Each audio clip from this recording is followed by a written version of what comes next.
Learning about colors is so much fun, and I love to integrate counting and number names into my colors lessons. This week, I am sharing 10 ways that you can incorporate math activities right into your day. So let's dive right in as we chat about the world of colors and numbers.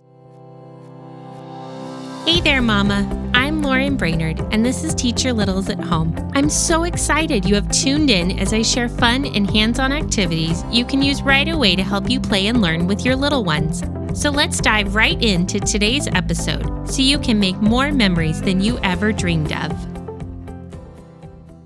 When I first began teaching colors to my little ones, I love to start with the 6 colors in the rainbow: red, orange, yellow, green, blue, and purple. Once my kids are able to grasp these first 6 color names, I add in black, white, brown, and pink, and then we just go on from there. With this in mind, here are 10 ways to practice colors and numbers using items you already have around the house. My favorite way to introduce color names to the youngest child would be through a color sorting bin. And what I do is just grab an empty container, go around the house, and find multiple items in the primary colors. So red, yellow, and blue. Fill up the bin, and then I want you to either designate 3 different areas or 3 different empty baskets that you can use to go through and sort these colors with your child. Now, depending on how much exposure your child has had, you might be able to just set 1 red, 1 yellow, and 1 blue item into the baskets and then say sort by color. But for a child who has never done this before, we're going to want to work on very specific language. Hold up an item and say, "This is the color red." Ask your child, "Do you see something else that is red?" And then start gathering red items and putting them all together. Then do the same thing with yellow.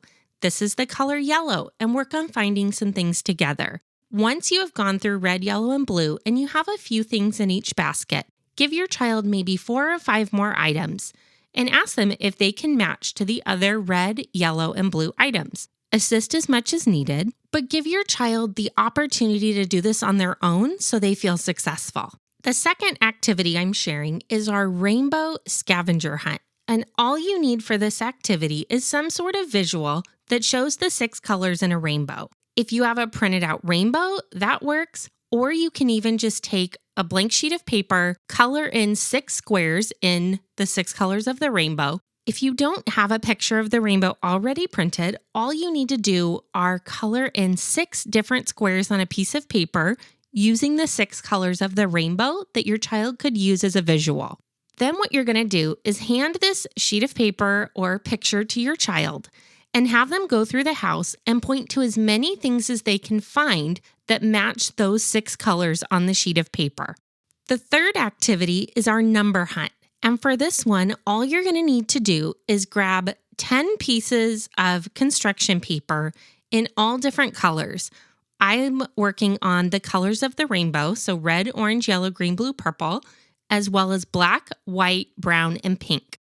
And what you're going to do is just cut a smaller section off of each of those pieces of paper, and you're going to write a large number on each one from 1 to 10.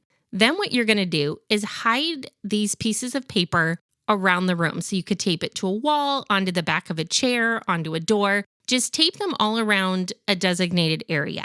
Then what you're going to do is have your child go through the room and try to find every number. What I actually like to do is have little Post-its on either a table or a wall that are numbered from 1 to 10. And so each time my child finds one of the numbers, they just peel off that little piece of tape and they come and stick it underneath the Post-it to show that they found that number. This activity is great for kids who have no exposure to numbers because all they're doing at that point is matching a symbol. They can see the 2 on their paper and they can see the 2 you wrote on that Post-it, and they just have to match it to the one that looks the same. Once they have found 1 to 10, you can show them that this is the way a number line works by actually counting from 1 to 10. And you can point to each number and just have your child repeat after you. As your child is going through and finding those numbers, you can also take advantage of the color names because, again, we use 10 different colors.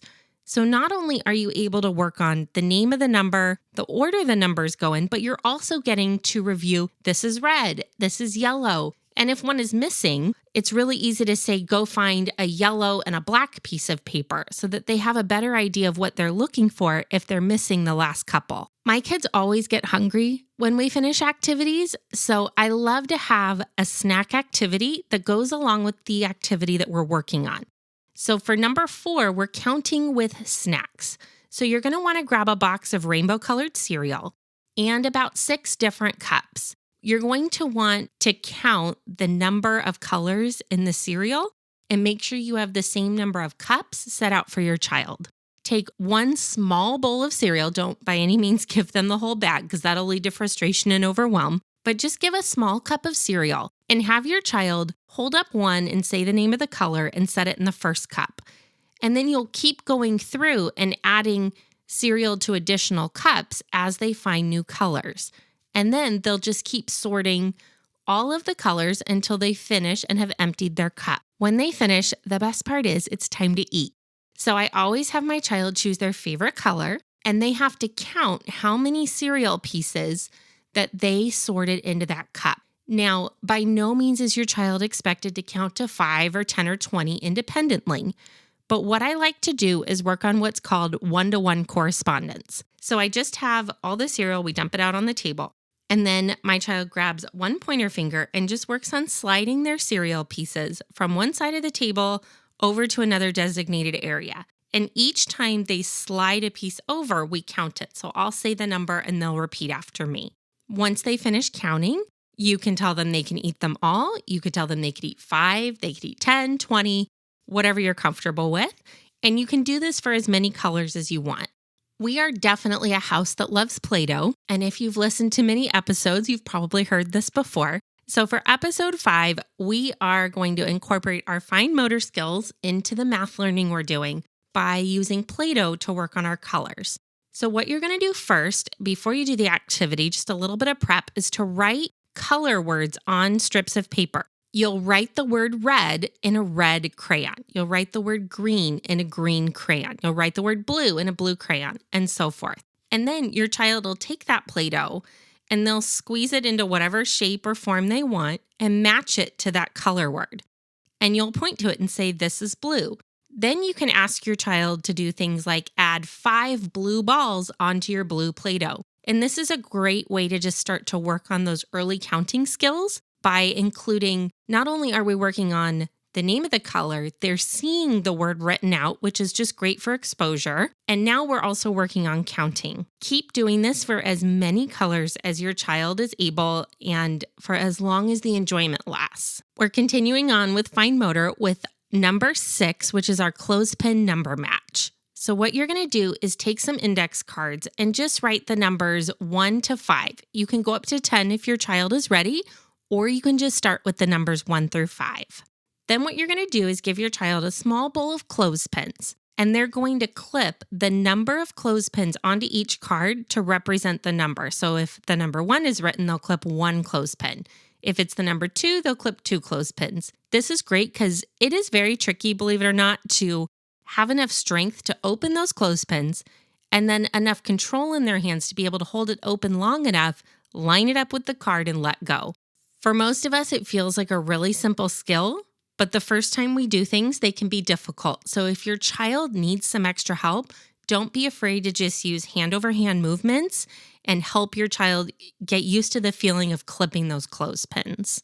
When you notice your child is getting wiggly, it is time for a gross motor activity. If you want to incorporate math into it, that is even better. So what you're going to do is write out the numbers 1 to 10 on small pieces of paper and tape them in a line on the floor. You're going to want to leave about a foot, 12 inches of space between each one, but make sure they're numbered from 1 to 10. Then your child is going to do a number line hop. So they'll start on number 1, call out the number on their own if they can, or you'll say it and they'll repeat, and you'll just work on hopping 1, 2, 3, and so on until they get to 10. Then they can run back and do it again as many times as they want. But it's a great way for your child to get used to the idea of rote counting, where they're counting from 1 to 10 and hearing the order that every number comes in. The next activity is a really fun one, but it can get a little bit messy. So you're going to want to make sure that you're in a big open kind of area, like your living room floor, middle of a bedroom, just somewhere that has a few feet of space in all directions. You're going to need an empty tissue box. I prefer to use the smaller ones for this. And you're going to need a bag of pom-pom balls. They're just really squishy little balls. If you don't have these on hand, something in a similar shape and form would work as well. Then what you're going to do is have your child stand over the tissue box so that the hole for the opening is on the top and they're looking straight down into it. They're going to take one or more pom-pom balls and stand with their hand about chest height and drop the balls and try to make it into the tissue box. Now, I don't like to make this easy for my kids, so I actually leave like the little bit of a plastic wrapper at the top, so it makes it a little bit trickier for the items to make it in the box. When they finish dropping their pom-pom balls, then it's time to count them. So they'll get to sit down with their box, open it up, pull out all those pom-pom balls, and then together we use one-to-one correspondence again, where we move the item from one area to another as we count how many pom-pom balls made it in their tissue box. And that brings us to number 10, which is my favorite Play-Doh number book. I created this many years ago as a structured activity for my kids so that I could just hand them something I'd already made. They could sit and work independently on it, and I could make dinner, work on schoolwork with an older sibling, or get some cleaning done. So all you have to do is print out the pages from the Play-Doh number book, which I've linked in the show notes for you. And then I highly recommend laminating them and creating a little book out of it. If you don't have a home laminator, they are very inexpensive, and I'll link my favorite one on Amazon in the show notes. I've had it for 6 years now, and it's just great for all kinds of different projects when you want something to last basically forever. So laminate these mats, put them in a Ziploc bag, and they'll be ready for whenever you need them. Then all you have to do is hand your child a container of Play-Doh and these Play-Doh mats, and they're going to sit and form the number 1. They'll roll out the Play-Doh into snakes. They'll form them into pancakes, all the different shapes. You can even give them like a Play-Doh knife or cutter of some kind if you want to give them a couple extra tools to use to make it a little bit more fun. But then they'll just sit and create the numbers. You can also do the same with our colors book, and this is a freebie I have in my shop, so I've also linked that in the show notes for you. So you can grab my free colors book. And then I also have a counting book as well that I've linked in case you want to just prep them all at once. Take the time to train your child on how to use them. And that way, when you're at your wit's end and you just want to get dinner made and your kids want to be involved and they're craving attention, you have something really fun that they can do right alongside you and still feel included in whatever mom is doing in the same room. If you want to listen to even more ideas on how to introduce math skills to your little ones, make sure to go back and listen to episode 5, where I share all about the 6 skill areas, math being one of them, that I highly recommend teaching your little ones during the preschool years. I can't wait to come back next week and share even more simple activities that you can do right from home with your little ones. Thank you so much for tuning in to this episode of Teach Your Littles at Home. I hope you are feeling so inspired to create a new activity to do right away with your little ones. If you like listening to my mommy, will you please leave her a review? Before you head off to plan the next activity, would you mind leaving me a quick review on Apple Podcasts or wherever you are listening from? This is the only way for me to know if you're finding my tips, activities, and advice helpful, and I get so excited reading each and every review. I hope this episode has left you feeling empowered to try something new with your kids this week. And if so, would you please hit the share button and share this episode with another one of your mama friends who also wants to create activities with her little ones. I can't wait to share even more fun activities with you on our next episode.